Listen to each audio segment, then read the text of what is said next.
உங்கள் அனைவரையும் வணங்கி வரவேற்கிறேன்.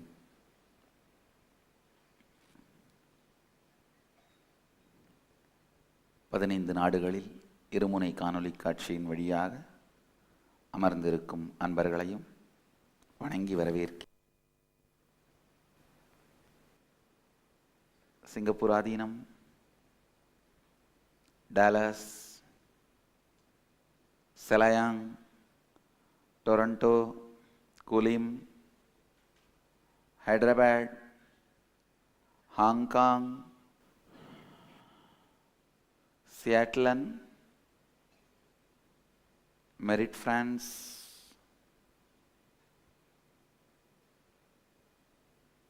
குலிம், ஹியூஸ்டன்,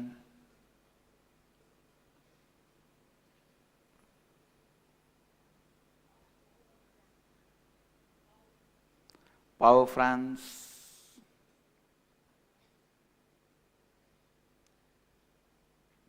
நல்லது. உங்கள் அனைவரையும் வணங்கி வரவேற்கிறேன்.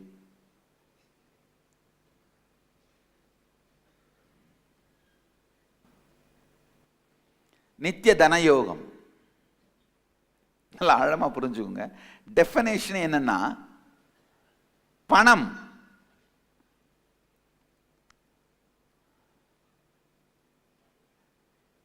நம் வாழ்க்கை, இது இரண்டுக்கும் இடையே இருக்கின்ற உறவு.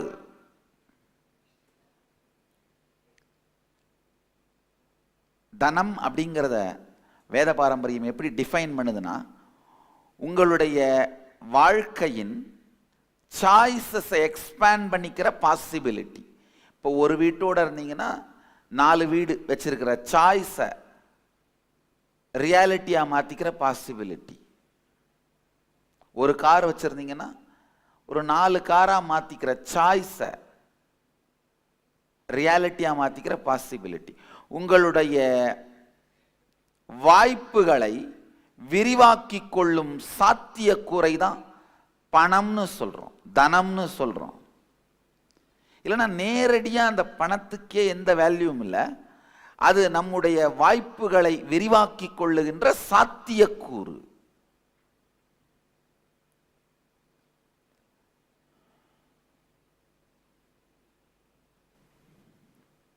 அழுந்து கேளுங்க.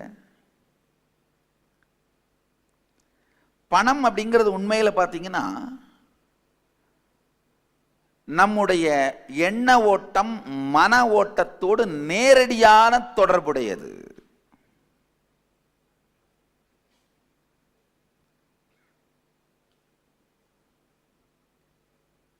நம்முடைய சிந்தனை ஓட்டத்தினுடைய வெளிப்பாடுதான் பணம். நேரடியா மற்றவர்களுக்கு உபயோகமாகின்ற வகையில் உங்கள் சிந்தனை ஓட்டம் இருக்குமானால் அது பணமாக திரும்புது, பணமா மலருது.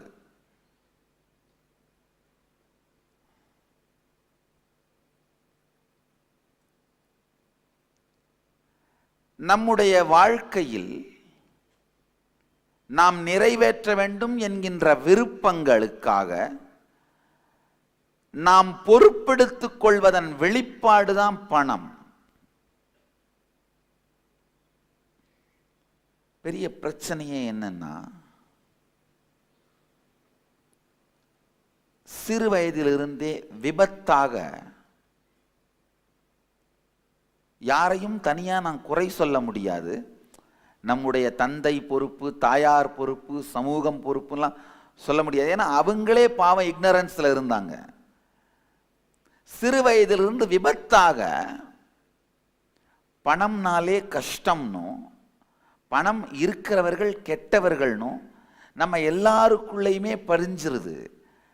அது எப்படித்தான் பதியுதுன்னு தெரியாது. ஒரு ஏழைகள் வாழுகிற சொசைட்டியில் அப்படி பதிஞ்சா பரவாயில்ல. அப்படி இல்லாமல் ரொம்ப பெரிய பெரிய பணக்காரர்கள் வாழுகிற சமூகம் கூட, அவர்கள் வீடுகளில் கூட, அவர்கள் வீடுகளில் வளர்கிற குழந்தைங்களுக்கு கூட இந்த மென்டல் பேட்டர்ன் இருக்கிறத நான் பார்த்துருக்கேன். ரொம்ப அடுத்த வேளை உணவுக்கு கூட வழி இல்லாமல்,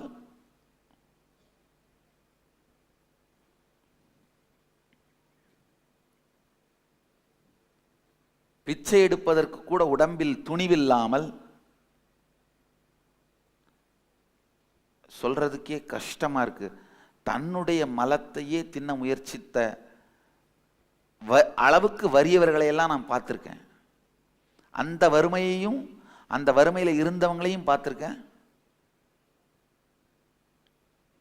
அதே மாதிரி உலகத்துக்கே டின்னர் கொடுக்க முடியும்.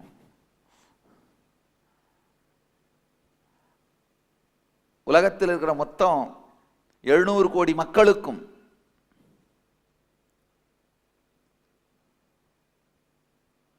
விருந்தளிக்க முடியும்.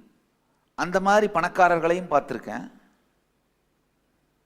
எதனோ துரதிர்ஷ்டவசமா 2 பேருக்குள்ளேயுமே, இந்த எல்லா தரப்பு மக்களுக்குள்ளேயுமே இந்த தவறான மன அமைப்பு. பணம் இருக்கிறவங்க கெட்டவங்களா இருப்பாங்க, பணம் இருக்கிறவங்க அரகண்டா இருப்பாங்க, பணம் இருக்கிறவங்க கர்வத்தனம் பிடித்தவர்களா இருப்பாங்க. உண்மையில் இது கிடையாதுங்க. கர்வத்தோட இருக்கணும்னு நினைக்கிறவன் பணமே இல்லைன்னாலும் கூட வேற ஏதாவது ஒரு காரணத்துக்காக கர்வத்தோட இருப்பான். சின்ன வயசுல பணக்காரர் ஒருத்தர் கர்வத்தோட அகங்காரத்தோட நடந்துக்கிட்டாருன்னா அது அவருடைய கெட்ட குணம்னு நினைக்காம பணத்தால் வந்ததுன்னு நினைக்க ஆரம்பிச்ச உடனேயே உங்களுக்குள்ளேங்கயா ஒரு நெகட்டிவான தாட் கரண்ட்டை உருவாக்கிடுறீங்க. அப்ப நீங்க பணக்காரர் ஆகிறதுக்கு நீங்க உங்களை அனுமதிப்பீங்களா? யாருமே அவங்கள கெட்டவங்களா மாறுறதுக்கு அனுமதிக்க மாட்டோம். நம்முடைய ஆழமான தாட் கரண்ட், செல்ஃப் ஹிப்னோசிஸ்னு சொல்லுவோம், நம்மை நாமே மயக்கி மனோவசியம் செய்து வைத்துக் கொண்டிருக்கும் கருத்து என்னன்னா, பணம்னாலே கஷ்டம். அதனால தான் பார்த்தீங்கன்னா, இந்த லாட்ரியில் பணம் விழுந்தா கூட அதென்ன சும்மாவா, வீட்டில் படுத்துட்டு இல்லாமல் எந்திரிச்சேன், தொழாவி 2 ரூபாயை தேடி கண்டுபிடிச்சேன், பஸ் ஸ்டாண்ட் டீ கடைக்கு நடந்து போனேன், அப்புறமா டிக்கெட்டு வாங்கினேன், அதை பத்திரமா எடுத்து வந்து வீட்டில் வச்சுருந்தேன், இவ்வளோ வேலை பண்ண அப்புறம் தானேப்பா 2 கோடி வந்தது. பணம் கஷ்டம்னு ஆழமாக நம்பினதுனால எளிமையா வந்தா கூட என்ன பண்ணுவோம், அந்த ப்ரொசீஜரை கஷ்டமாக்கிரும். நல்லா புரிஞ்சுக்குங்க.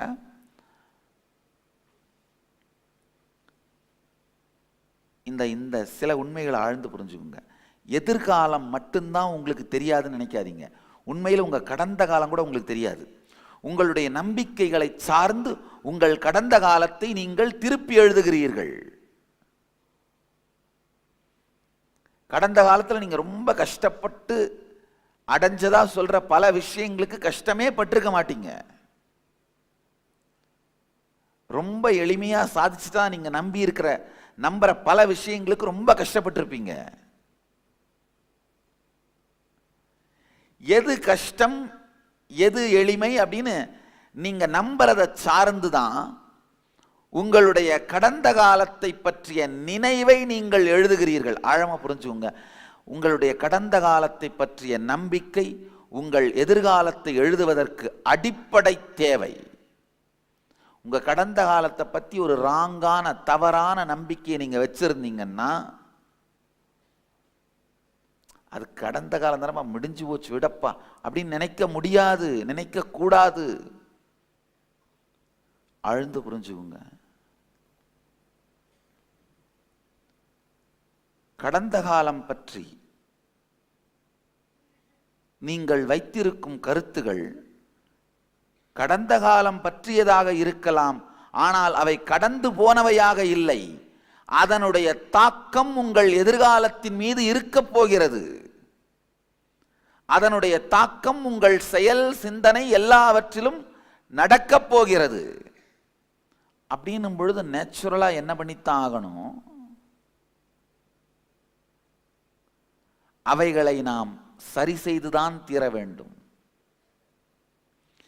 பணம் கஷ்டம்னு நம்ப ஆரம்பிச்சிட்டீங்கன்னா நீங்களே அதை கஷ்டமாக்கிக்கிட்டே போவீங்க. அது மட்டும் இல்லாம ரொம்ப எளிமையா வர்ற மாதிரி வந்தா கூட நடுவுல திங்க் பண்ணி இல்ல அது கஷ்டம்தான் நம்பி நீங்களே அதை ரொம்ப கஷ்டமான ஒரு விஷயமா மாத்திருவீங்க. இதை எத்தனை பேர் நான் சொல்லும்போது உங்களுக்கு தெளிவாக பளிச்சுன்னு கிளிக் பண்ணுது, புரியுது? ஆஹா, இதைத்தானே பண்ணிட்டு இருக்கிறோம். உண்மை. நம்முடைய கடந்த காலங்களை பற்றிய நினைவுகள் கடந்து போனவை அல்ல. காரணம் என்னன்னா, அந்த நினைவு தொகுப்புகளினால் எடுக்கப்பட்ட முடிவுகளை சார்ந்துதான் எதிர்காலத்தை நீங்கள் இயக்குவீர்கள். ஆழ்ந்து கேளுங்க.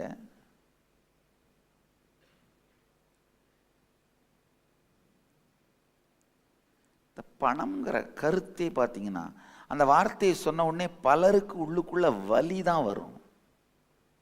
எத்தனை பேர் இந்த வார்த்தையை கேட்ட உடனே உள்ள வலிக்குது சாமின்றவங்க கை தூக்குங்க. இல்லைனாலும் வலிக்கும், இருந்தாலும் வலிக்கும். இல்லை, உண்மைங்கய்யா. அதாவது அதை சுற்றி பின்னப்பட்ட எண்ண ஓட்டங்கள்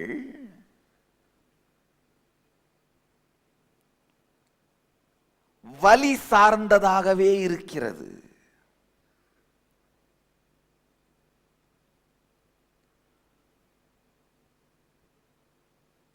நம்ம எல்லாம் நினைக்கலாம், ரியாலிட்டியில் அப்படித்தானே சாமி இருக்கு, கஷ்டம்தானே சாமி. நல்லா புரிஞ்சுக்குங்க,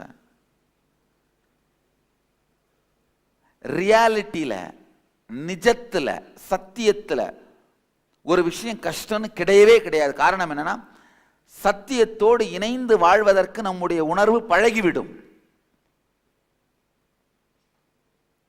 ஒன்று தெரிஞ்சுங்கய்யா, நம்ம எல்லாருக்குமே உடம்பு முழுக்க எப்பவும் வலி இருந்துகிட்டே இருக்கும்னா வலின்ற கருத்தே மறந்து போயிடும். ஏன்னா அப்படித்தானே இருக்கு, எல்லாருக்கும் அப்படித்தானே இருக்கு. என்ன ஆகும்? அந்த கருத்தே மறந்து போயிடும். எதெல்லாம் நமக்கு இன்னும் வலியா இருக்கோ அதெல்லாம் ரியாலிட்டி கிடையாது. ஆழமா புரிஞ்சுக்குங்க, ரியாலிட்டி வலிக்கவே முடியாது.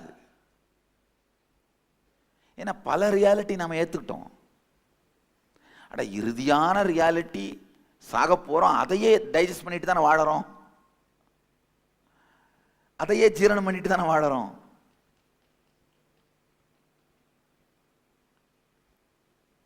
நமக்கு வலிக்கிற எதுவுமே ரியாலிட்டி கிடையாது. பணம் வலிக்குதுன்னா, அந்த வார்த்தையை சொன்ன உடனே வலிக்குதுன்னா,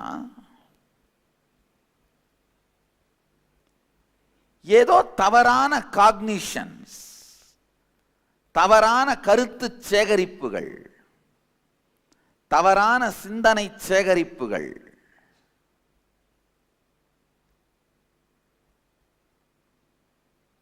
தவறான கருத்து கோர்வை எண்ண ஓட்டங்கள், தவறான இன்கம்ப்ளீஷன்ஸ். ஆழமா புரிஞ்சுக்கோங்க இந்த வார்த்தை, இந்த இன்கம்ப்ளீஷன்ஸ் புரிஞ்சுக்கோங்க. ஒரு சின்ன கதை சொன்னா புரிஞ்சிடும்.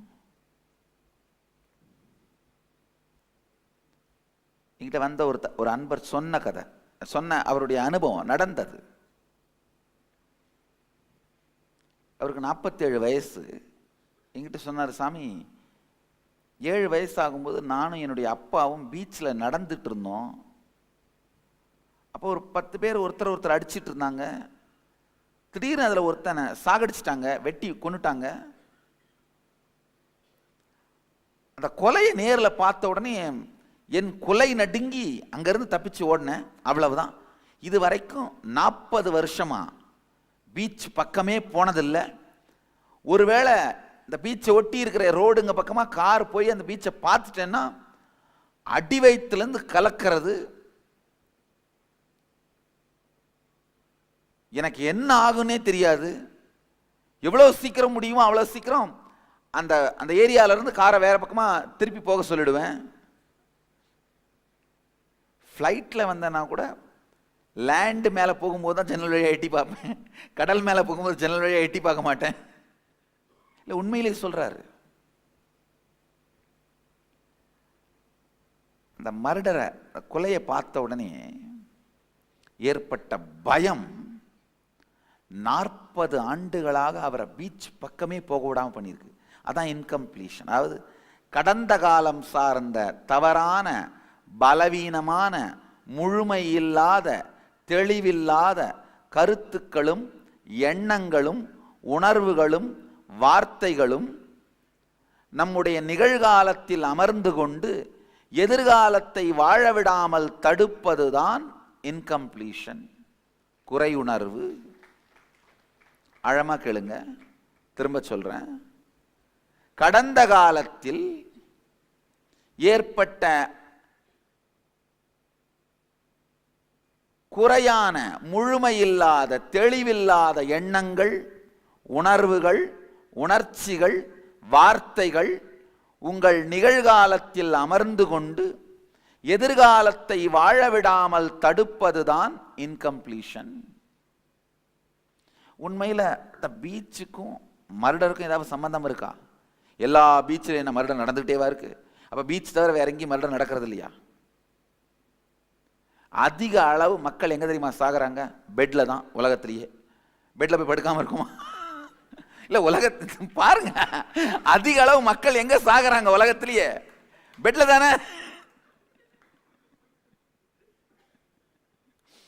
குறையான, முழுமையில்லாத எண்ணப்பதிவுகள் அதை உள்வாங்கி இந்த முழுமையில்லாத கடந்த காலத்தின் எண்ணப்பதிவுகள் நிகழ்காலத்தில் அமர்ந்து கொண்டு எதிர்காலத்தை வாழவிடாமல் தடுப்பது இன்கம்ப்ளீஷன். ஆழ்ந்து புரிஞ்சுக்குங்க. உங்களுடைய கடந்த காலம் பற்றிய தெளிந்த சிந்தனையோடு நீங்கள் வைத்திருக்கும் கருத்து ரொம்ப முக்கியம். தெளிவில்லாத சிந்தனையோடு வச்சிருக்கிற கருத்தும் மிகுந்த துக்கத்தை கொடுக்கும். ஒரு சின்ன லைன்ல, பஞ்ச் லைன்ல சொன்னா, வரலாறு ரொம்ப முக்கியம் அமைச்சரே. நம்மளை பத்தியே வச்சிருக்கிற வரலாறு கூட. நம்முடைய வரலாற்றை நாம் எவ்வாறு நினைக்கின்றோம் என்பதை சார்ந்துதான் நம்முடைய எதிர்காலம் சார்ந்த முடிவுகளை நாம் எடுக்கின்றோம், எழுதுகின்றோம். பணம்னாலே கஷ்டம்னு நம்பிட்டோம் நாங்கயா, அதுக்கு பொறுப்பெடுக்கவே துணிய மாட்டோம், அதுக்காக சிந்தனை பண்ணவே துணிய மாட்டோம். நல்லா தெரிஞ்சுக்கோங்க. நல்லா நான் சொல்றத ஆழ்ந்து கேளுங்க. கேட்டு பார்த்தீங்கன்னா உங்க லைஃப்ல பார்க்கலாம். காலையிலிருந்து சாயந்தரம் வரைக்கும் விருப்பமில்லாத பல செயல்களை செய்து கொண்டு, உழைத்து கொண்டு, பார்த்தாலே வைத்த கொமட்டுற மேனேஜரை டெய்லி பார்த்துக்கிட்டு, பார்த்தாலே பத்தி எரியற பாச தினம் பார்த்து, பார்க்கறது மட்டும் அந்த பத்தி எரியறத அப்படியே ஈன்னு காட்டி,